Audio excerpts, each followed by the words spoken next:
ni kijibanii jechuudha. Ni boo'ee wayi abbaan jaalala biyyaa tokkotti isa boocisa. Adeero jaalala biyyaa hangan takka hin qabu abiyyi.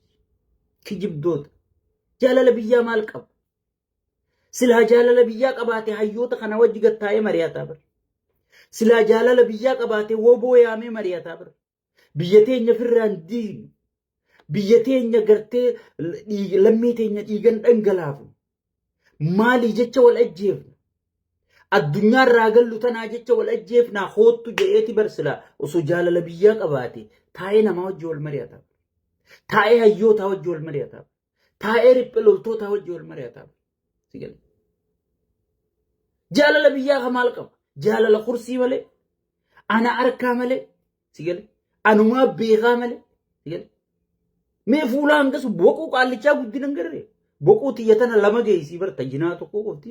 An fuula akkasii guddaa ayroonnoo gaa ijoolleen amaaraa tun qaallichatti taphachuu jirti. Beekaa akkasii zuum gootee fuula gaafaan bira dhaqesan garuu fuulli isaa kanuma namaa kana ayroonnoo iddoo tana an arkeetiin jira laayifii bira taayetiin jira.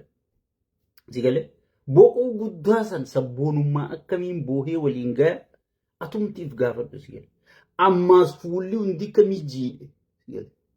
Namni silaa hoggii boo'ee ijjitu hundi diibattee imimmaan asirraa kaala. Asiin akka jeegayyaa.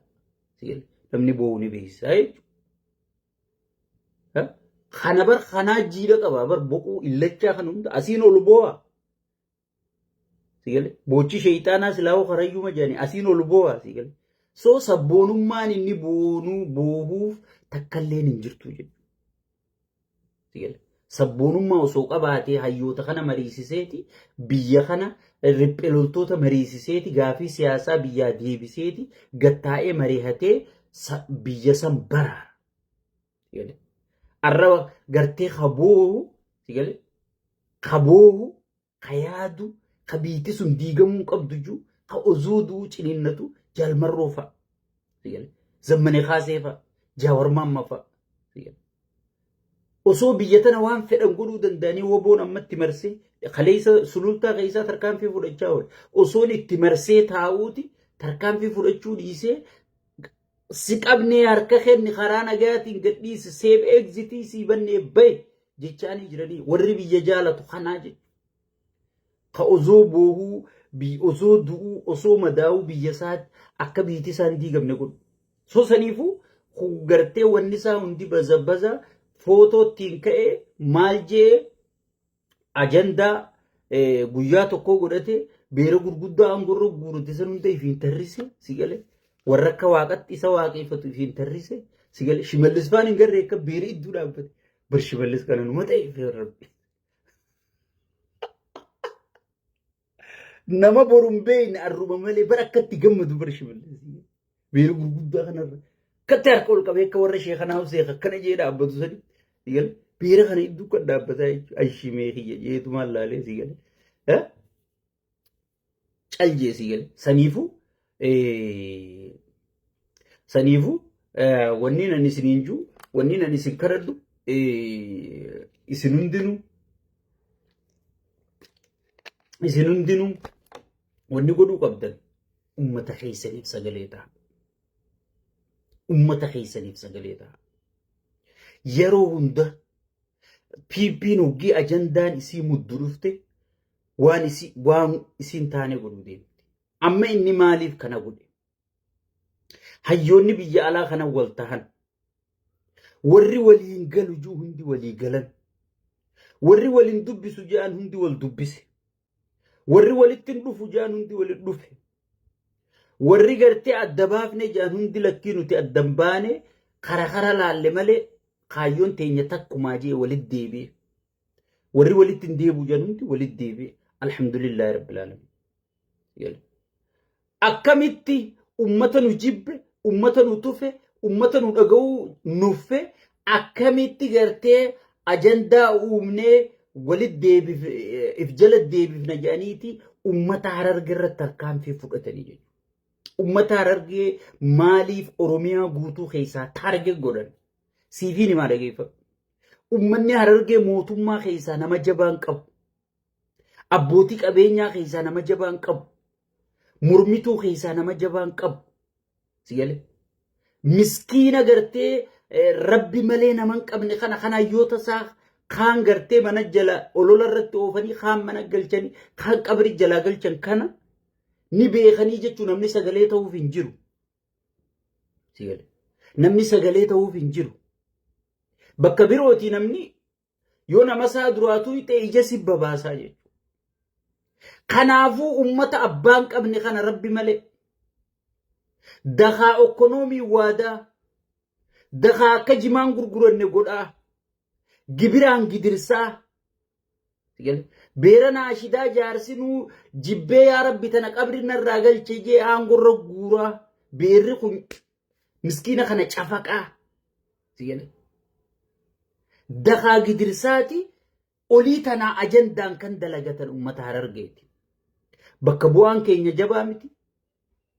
Manguddoon teenya jabaa miti. Sheekotiin dhiisitu naa bootii garaatii bitamtee jirti.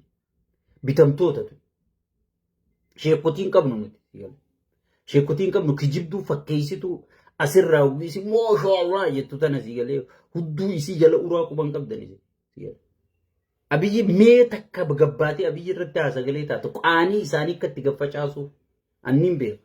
Waan isaan akkana jaan maaliin godhaan dubbadha jeetiin cal jechuu jira malee waan akkatti isaan afaan lugaame niin beekaa jechuudha kijibdoota. Sheekotii hin qabnu abbaa gadallee hin qabnu.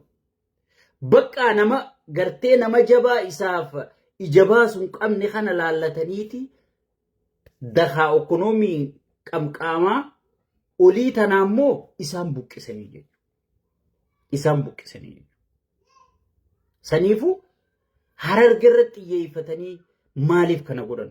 Ummata waan qabne kana eega buqqisan booda dubbiin isaaf deemti jaawarii fi marroofaaf deemti jechuudha. Kunoo laalaa fannoon isaan dheengadda walii galan fannoon isaan ilma keessan dhiisanii walii galan akka ummata Oromoo godhu jirtu ummata Oromoo duguugu jirti ummata Oromoo balleessu jirti. Ummata Oromoo kana godhu jirti jaaniiti gartee dhiiga Harargee kanaan akka gaafa kaan Harargee jijjigarraa buqqisiisanii filimatti hin dalagan san garteen gaafa san Harargee ficcisiisanii buqqisiisanii warri gaafas buqqa'ee amma Shimallisfaan firasaarra jaareeti bakka Lammaa Magarsaa isaan qubsiise yaase guututti amma namni Finfinneerraa Adaamarraa magaalaa gudditti Oromiyaa tanaa rabbi sadaqaa kadhatu yaa rabbii jee ilmaan sitti as ergusiin jaa warri biyya tanaa dhaqe cuftii tokkofaan ifiin qaanfadheetiin dhokadhee tikeetii kiyya jijjiirre asit deebi'ee boohee hoggiin ijoollee tana waa kennu duru ijoollee biroonatti as ergan sigal afaan loqoda Harargeetii jechuudha ummata gaafas buqqa'e ummata gaafas filimaan dalagan ummata gaafas siyaasaan dalagan sigal ummata gaafas siyaasaan dalagatanii arrallee ummatuma san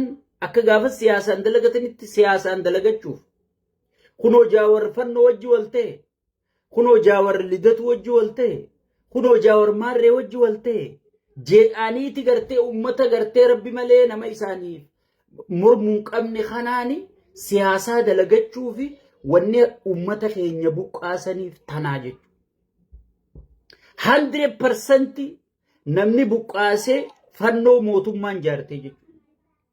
Makkalaakiyaan osoon iyyuu osoon makkalaakiyatti iyyanii osoon makkalaakiyatti dubbatanii osoon makkalaakiyaadhaan dhumnee nu dhaqqabaa jedhanii hin ta'uu nuti gubbarraa ajajni nutti hin kennamne baqadhaa ummata qawwee harkaan qabne kunoo arra horii isaanii kan ummata irraa yaafatan fannoon dhaabbattee biyya mootummaan qaba jettu keessatti fe'attee yaafachaa jirti jechuudha.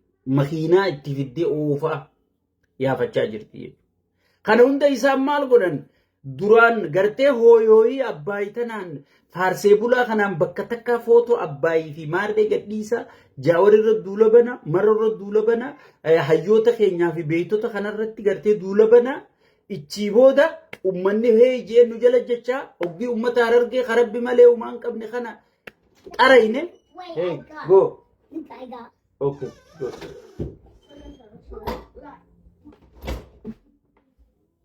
ummata Harargee karabbi malee umaan qabne kana hoggii gartee ummata kana qarayne ummanni guutuun dib je'eeti gartee fannoo tana dhabamsiisu qabna maaree dhabamsiisu qabna jee nu jala qaceela nuti kara gartee asab deebisuuti maqaaf gaa afaaniin kara asab deebisu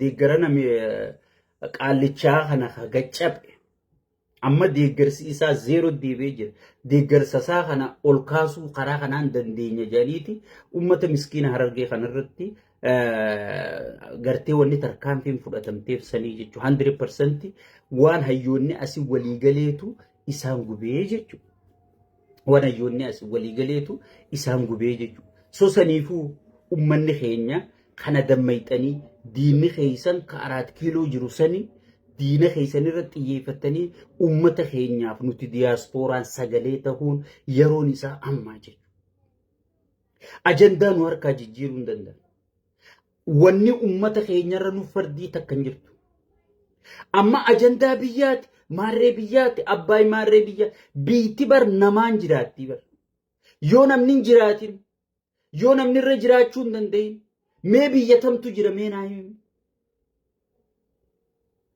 mee yoo namni irra hin jiraatin biyyatamtu jira yaa Oromooti namni jiraachuu dadhabee jira namni naggadachuu dadhabee jira gabbahee yoonii fi haqaaraa takka jimaa duublee takka qabatee magaalaan geeffadha jee kunoo qaraxa jedhanii milishaan karabbahee viidiyoo na jala seenaa laala akkatti tuman yooniif kooskii takkaan banee xiqqoo waa gurguradha jee kooskii 100 yoo banee qarannitti dhufu gibirritti dhufu 200 dachaa waan inni baneenisa ummanni waan dalagu wallaale waan godhu wallaale ummata if jibbu jiru kanarratti gartee piippiin baacuu jirti jechuudha ummata keenya baraaruudhaaf tokkummaa keenya jabeeffachuu qabna jechuudha ummata keenyaaf sagalee ta'uu yeroon isaa ammaa jechuudha